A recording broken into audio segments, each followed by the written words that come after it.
So if you're in a survival situation in the desert, or if you're just hiking or just overlanding or whatever, you find yourself in the desert, you want to get some sort of wild edible that gives you energy, what do? Stick with me and I'll show you. So this plant is called, it's an ephedrine plant, right? Locally we call it Brigham tea. They used to call it whorehouse tea. The Native Americans here locally, when the LDS people first settled the area, the Native Americans had a plant that they made a tea out of, and this was it.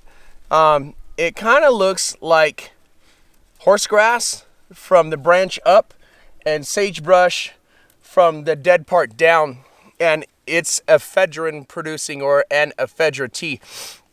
The reason they call it whorehouse tea is because they thought that it would take care of syphilis, but spoiler alert, it doesn't. So they used to serve it at the ladies of the night houses for people to prevent syphilis.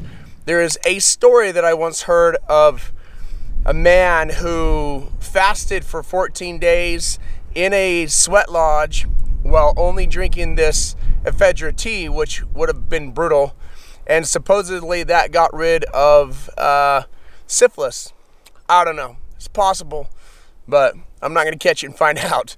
So anyway, Brigham tea, how do you eat it, consume it, process it? I like to, while I'm hiking, break a chunk off and chew the length of the stem and then hold it in my lip and spit it out. The problem with that is it's an astringent and it will suck the juices right out of your mouth. It'll stop your saliva glands from salivating. So you're only going to do this if you've already got water, food, or other things, and you're just looking for a pick-me-up. If you're in the desert and you're exhausted and you don't have water, and maybe you need to hustle through the night to get out and you know where you're going, this might be a good idea. But if you don't know where you're going or you're stranded, don't be chewing on this. It's better to sit in the shade and rest until nighttime and, you know, figure out what you're doing the next day than it is to overexert yourself and leave your tank depleted. So another way to eat this, and it's really good, this is my preferred mechanism. I'll grab a little bundle of it. About that much, not much more than that. I will smash it between two rocks, fold it over, crush it really good, smash it really, really well so you can get the juices out of it.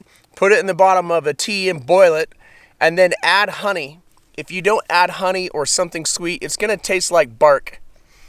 I mean, that's all that cinnamon is, but still, you don't want a bark tea. So add some of that to honey, add some of that to water, put some honey in it, and it's a great good morning tea. Great something if you're out here backpacking, hiking, traveling land. One more quick note.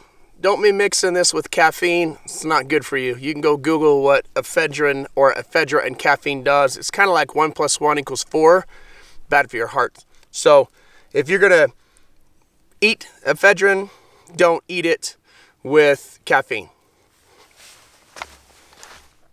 All right, I like to grab little discussions on wild edibles as I see them, and hopefully this is valuable to you. Thanks for watching.